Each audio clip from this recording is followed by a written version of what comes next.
네, 2600선을 회복하고 있는 증시 흐름입니다. 이번 주 추가적인 상승을 이어갈 수 있을지 시황 해설 하겠습니다. 전 KB증권 프라이빗 트레이더 찐쌤 김진 대표님 함께합니다. 어서 오십시오.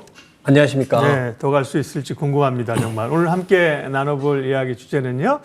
2600을 돌파하는 우리 시장.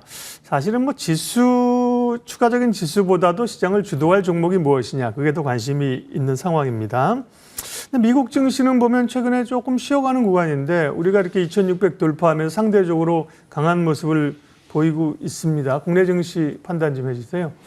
일단 뭐 전체적으로만 보면은 바뀐 건 아무것도 없는 것 같아요. 뭐 관세 위험도 여전히 있는 것 같고 매크로상으로 뭐 GDP가 성장한다, 좋아진다, 뭐 수출이 좋아진다 이런 이야기는 별로 없으니까 물가도 높고 그죠? 네. 그렇기 때문에 이제 전체적으로 큰 틀에서 불확실성은 여전히 유지되고 있는 것 같지만 어찌 됐든 달러 지수가 이제 최근에 한 달 정도 계속 이제 안정세를 보이기 시작을 했고 그 덕분에 원 달러도 안정을 보이면서 이제 본격적으로 증시는 회복세를 보여주고 있는 것 같습니다. 근데 이게 조금 차이가 있는 거는 우리 설 연휴 전까지도 한번 회복세가 있었잖아요. 그때만 하더라도 하이닉스를 중심으로 해서 글로벌 반도체, 글로벌 흐름과 약간은 좀 동조화되는 그런 회복세였다면 지금 최근의 흐름 같은 경우에는 글로벌 흐름과는 조금 동떨어져서 우리만의 자체적인 회복세를 보이고 있지 않나 싶습니다. 그래서 전체적으로 큰 틀이 바뀌지는 않았기 때문에 기본적으로는 회복의 관점 정도로 생각을 하는 게 맞을 것 같고요. 다 아시겠지만 이제 많은 분들이 이야기하시지만 알파 장세, 개별 종목 장세라고 보는 게 더 맞을 것 같습니다.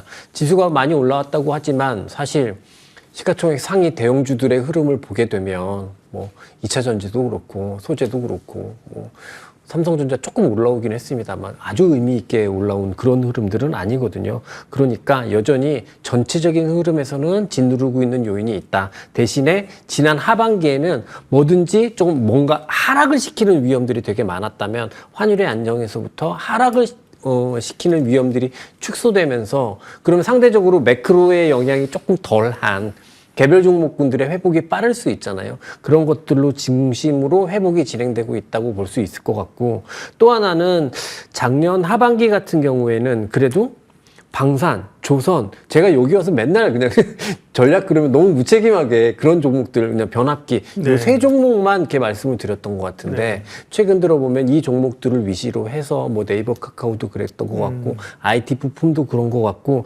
전반적으로 상승하는 회복하는 종목의 숫자가 많이 좀 많아진 그런 상황이라고 전체적으로는 좀 평가할 수 있을 것 같습니다. 네.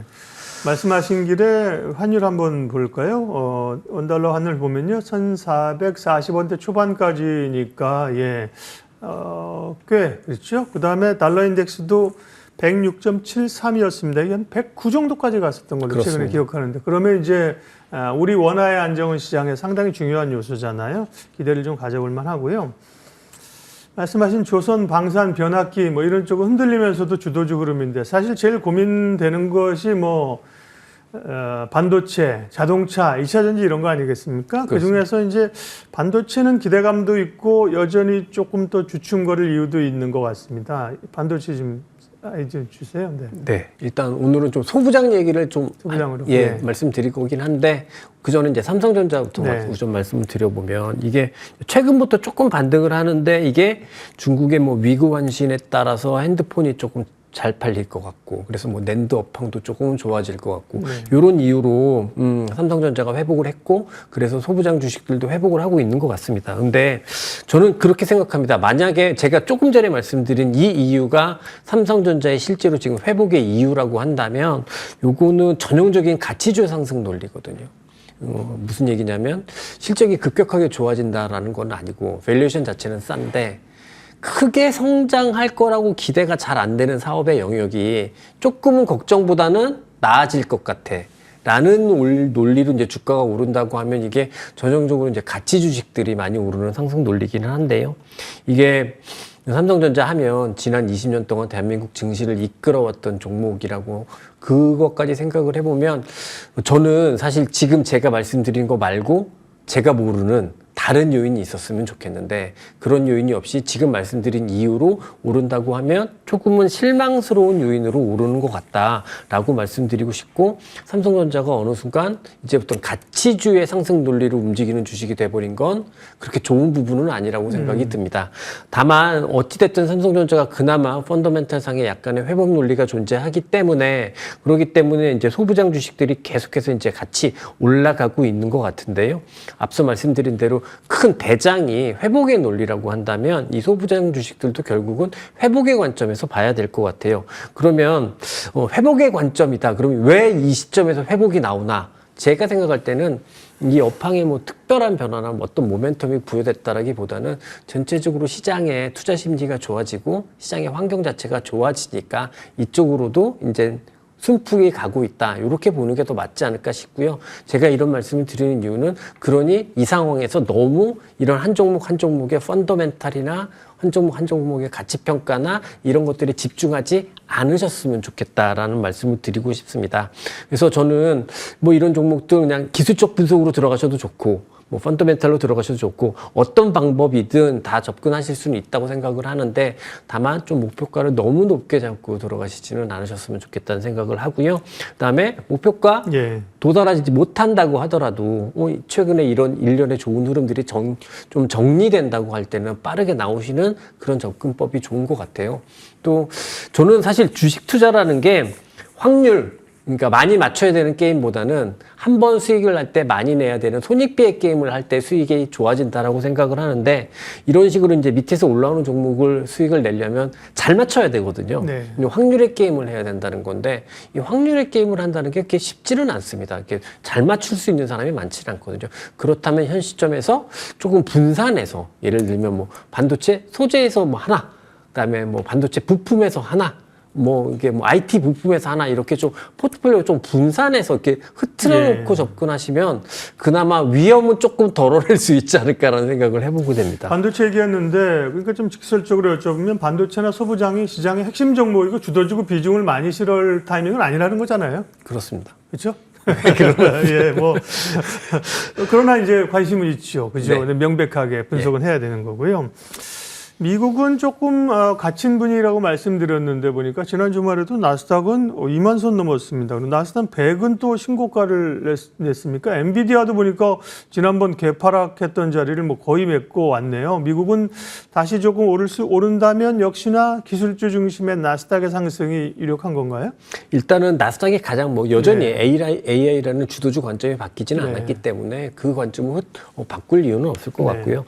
다만 현 시점에서 단기적으로 지수가 고가까지 왔으니까 이제 미국 증시가 12월 FOMC 이후에 지금 딱 박스권으로 바뀐 상황이거든요. 근데 여기서 이제 본격적으로 다시 재상승 전환이냐 이거를 타진해 볼 필요는 있을 것 같은데 우선적으로 제 판단은 아직까지는 본격적인 재상승 랠리라고 보기는 단정하기는 조금 어렵다라는 게 제 생각입니다.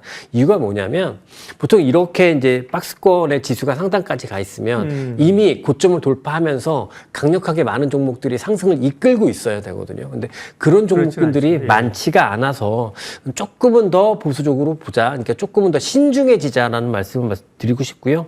어찌됐든 그래도 이제 시장 내부적으로 보면은 올해는 그래도 엣지 AI 그다음에 뭐 AI 에이전트 이런 게 가장 큰 화두이기 때문에 뭐 팔란티어, 뭐 애플로빈 같은 소프트웨어 업종들 종목이 산발적인 강세가 있기는 한데 이들 주식이 시장을 지금 확 이끌고 있다고 보여지지는 않거든요. 그래서 상승의 본격적인 진입은 조금 신중하게 판단을 하자 이렇게 말씀드리고 싶습니다. 그런 이끌기에는 시총이 그죠. 상단에 있는 뭐 애플이나 엔비디아나 마이크로소프트 뭐 이런 쪽이 이제 주도하고 가야 지수가 오르는 건데요. 네.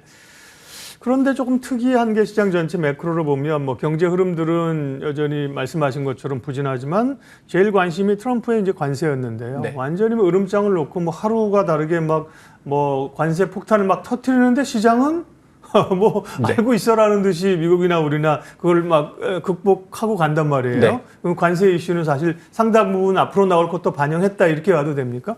일단은 시장에서는 뭐 완벽하게 그렇게 이해했다는 건 아니지만 굉장히 이제 다른 식으로 판단하고 있을 것 같은데 외신 기사 중에 제가 이제 이게 한국말로 번역해서 제가 말씀을 드리면 트럼프의 관세 정책을 시장은 무는 용도가 아니라 네. 짓는 용도로 사용하고 있다는 것을 인식하기 시작했다. 이렇게 이야기를 하고 있더라고요. 알겠어요. 네. 네, 그러니까 바이트가 아니라 네. 그 무는 게 아니라 네. 짓는 용도다. 이렇게 네. 이야기를 하더라고요. 그러니까 시장이 관세 정책에 대해서 이제 직접적인 시장 전체에 대한 위험 요인이나 네. 이런 것들로 인식하기보다는 어떤 협상용 카드, 위험용 카드다. 단적인 예가 상호관세 얘기하겠다고 그 전에 이야기를 했는데, 그러니까요. 그리고 상호관세 서명을 했는데, 이제 디테일을 우리 연방 에이전시한테 이제 공부하라고 시켰다. 그 정도니까 이게 빨라봐야 4월이거든요. 그렇죠. 그러면 뭐야 상호관세도 그렇게 준비도 안 돼 있는 상태에서 그냥 서명만 한 거야? 그러니까 날짜 없는 서명인 거잖아요.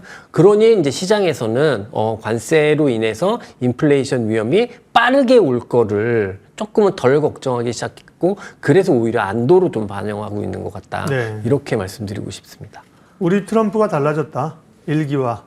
그렇죠. 예. 자, 그럼 전략 세우겠습니다. 일단, 글로벌, 매크로 전략부터 어느 쪽에 좀 집중하면 될까요?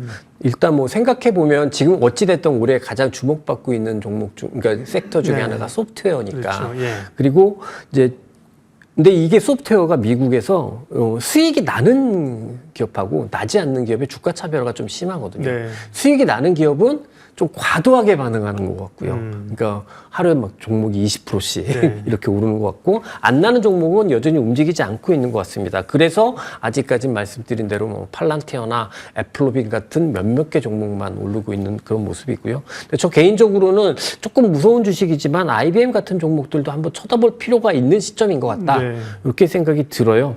이게 IBM이라는 회사가 미국 기술주 중에서 진짜 가장 보수적인 회사거든요.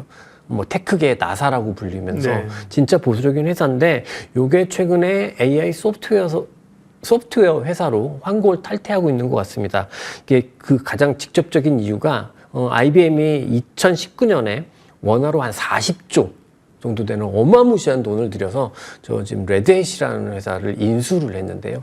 이 회사가 원래 이제 데이터 센터 그리고 기업 엔터프라이즈 소프트웨어를 하던 회사인데, 네. 이 회사가 계속해서 지속적인 성장을 하는 것 같습니다. 그래서 지난번 IBM 실적 발표를 보면 회사 전체 실적으로 보면은 YOY로 역성장을 했었거든요. 근데 소프트웨어 사업 부분만 두 자릿수 성장을 했다는 이유로 주가가 그 무거운 주식이 13%에 급등을 했습니다. 근데 이 소프트웨어가 성장한 거에 절반가량이 이 레드햇에서 나온 것으로 이야기가 되고 있고요. 근데 IBM은 애플도 가지지 못한 자체 언어 모델을 가지고 있거든요. 그러면 다른 AI 소프트웨어 회사들은 이미 개발되어 있는 다른 회사들의 언어 모델을 이용해서 소프트웨어를 개발을 해야 되는데, IBM 같은 경우에는 그랜나잇이라는 자체 언어 모델을 가지고 있기 때문에 원래 가지고 있던 소프트웨어를 AI로 바꾸는데 보다 더 조금 더 편한 것 같습니다. 그래서 조금은 무거운 주식이고 뭐 이러기 때문에 관심이 덜한 상황이기는 하지만 한번 주목해서 보시면 좋겠다라는 생각을 하고 있습니다. 미국 네. 시장에 관해서는. 국내 증시는 이번 주 어떻게 대응해야 되는지, 그다음에 지속적으로 말씀하셨던 그런 섹터들이지 않습니까? 조선이나 방산이나 전력기기 이런 쪽이 꽤 차익이 사시는 거죠. 수익도 많이 났잖아요. 차익이 나오면서 이제 지난주에 조선 같은 경우는 사실 낙폭이 컸어요. 이런 쪽은 어떻게 하면 좋을까요? 일단 조선 방산에 관해서 우선 좀 말씀을 드리고 싶은 건, 급등을 하고 일부 종목이 좀 조정을 받고 있는 것 같긴 한데, 저는 그 급등한 형태가 가격적으로 보면 이제 좀 챙겨야 되나 생각이 들만 하죠. 근데 추세의 관점에 생각을 해보면 오히려 추세는 더 강해져 버렸거든요. 예. 근데 추세가 강해졌다라는 건 뭐냐면, 이 추세가 종료될 변곡점은 더 연기됐다.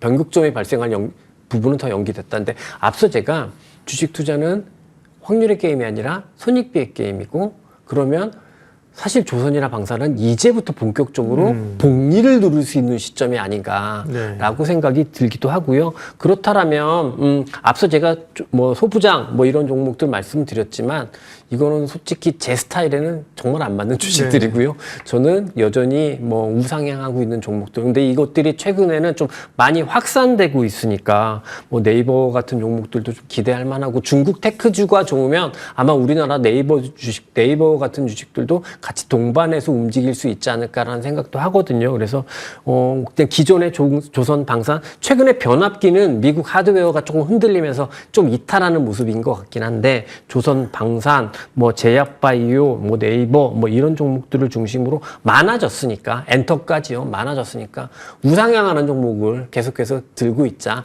이렇게 말씀드리고 싶습니다. 네. 추세가 있는 종목은 뭐 굳이 그죠? 네. 짧은 이익을 실현할 필요 없고 끝까지 이제 붙들고 가야 되는. 네. 제스 리버모가 옛날에 그런 얘기했더라고요. 추세 대가인데 뭐 돈을 막 쓸어 담는 구간이 있다. 네. 추세가 살아 있다는 거잖아요. 네. 그죠? 네. 지금 말씀하신 핵심 섹터들은 여전히 추세 상승 구간에 있다. 그렇습니다. 네, 알겠습니다. 예, 얘기를 더 하고 싶은데 하다 보면 또 더 길어질 것 같아서 오늘은 여기까지 하겠습니다. 오늘 시황해설 진쌤 김진 대표님과 사실은 시장에 대한 고민이 조금 주요 섹터도 있지 않습니까? 거기에 대한 답을 주셨습니다. 김진 대표님 고맙습니다.